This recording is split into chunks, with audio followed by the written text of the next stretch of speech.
Imagine mastering silent attraction, refining your self-discipline, and achieving unshakable success. In this video, we dive into the wisdom of Seneca, one of the greatest Stoic philosophers, to reveal practical tips for self-improvement. These strategies will help you cultivate inner strength, remain calm in the face of adversity, and silently draw others to you, all while staying true to your core values.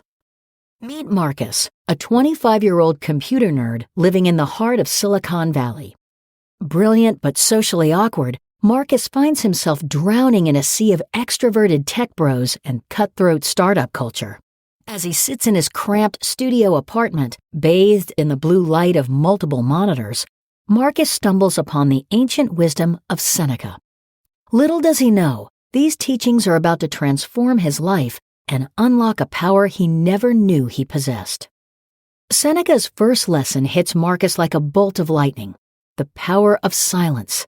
In a world of constant notifications, tweets, and Slack messages, those who master the art of purposeful silence stand out. Seneca wrote, "The man who spends his time choosing one resort after another in a hunt for peace and quiet will in every place he visits find something to prevent him from relaxing." Marcus, typically glued to his phone, decides to experiment. He turns off all notifications for a day.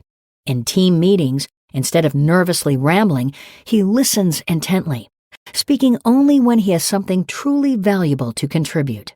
To his surprise, people lean in when he talks, eager to hear what the usually quiet Marcus has to say. Next, Marcus tackles Seneca's teachings on self-discipline. The man who has anticipated the coming of troubles takes away their power when they arrive. Seneca advised. Marcus realizes his habit of pulling all-nighters fueled by energy drinks isn't sustainable. He starts small, setting a consistent sleep schedule and swapping one soda for water each day. As weeks pass, Marcus finds himself sharper, more focused. His code is cleaner, his debugging faster. Colleagues notice the change, drawn to his newfound consistency and reliability. Now, here's a truth bomb that rattles Marcus to his core. Comfort is the enemy of greatness. Seneca argued that a life of ease leads to weakness, both of body and character. He proactively stated, "I am grateful to poverty. She has made me see clearly what I really need." Marcus, accustomed to food delivery apps and ride shares, decides to push his boundaries. He starts meal prepping, teaching himself to cook simple, healthy dishes. He bikes to work, braving the Bay Area traffic. These small discomforts forge a mental toughness that sets him apart from his peers, who complain about every minor inconvenience. Let's talk about failure, the tech world's greatest fear. Seneca had a radical view. Sometimes even to live is an act of courage. He believed that setbacks were not just inevitable, but essential for growth. Marcus, haunted by memories of a failed startup attempt, starts to reframe his experience. He openly shares lessons learned from the failure in a company blog post. To his shock, the vulnerability is met with respect and admiration from colleagues and industry peers alike. Subscribe and comment what you want to watch next. Now, here's a controversial statement. Most people in tech live reactively, chasing the latest trends and buzzwords. Seneca taught that true power comes from living proactively. "He who is brave is free," he said. Marcus decides to stop mindlessly applying to every job that promises a slightly higher salary. Instead, he defines his values and career goals, seeking opportunities aligned with his vision. This proactive approach catches the eye of a visionary startup founder who sees in Marcus a quiet determination lacking in other candidates. Let's address an uncomfortable reality. In the youth-obsessed tech industry, burnout is rampant. Seneca believed that contemplating our mortality was key to living fully.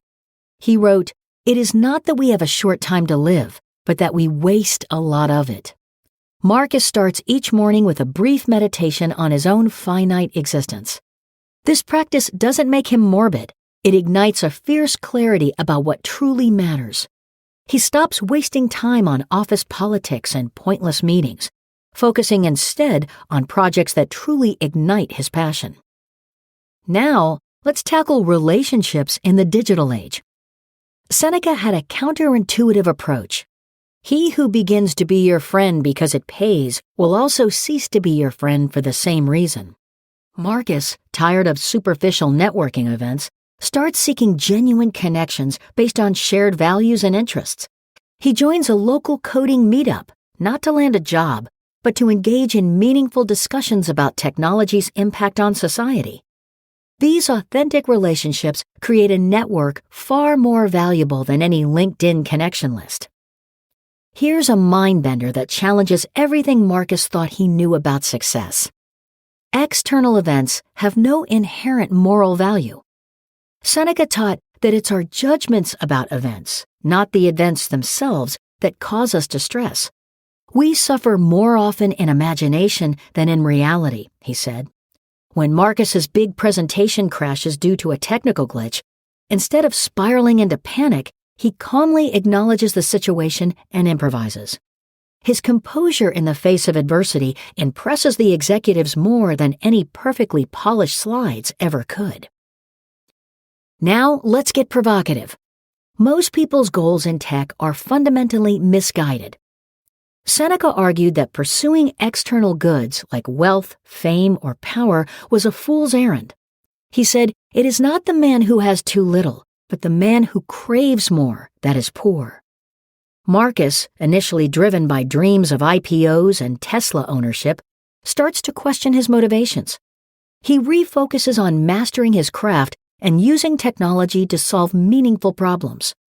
This shift in priorities doesn't go unnoticed. A prestigious tech journal features him as an emerging thought leader to watch.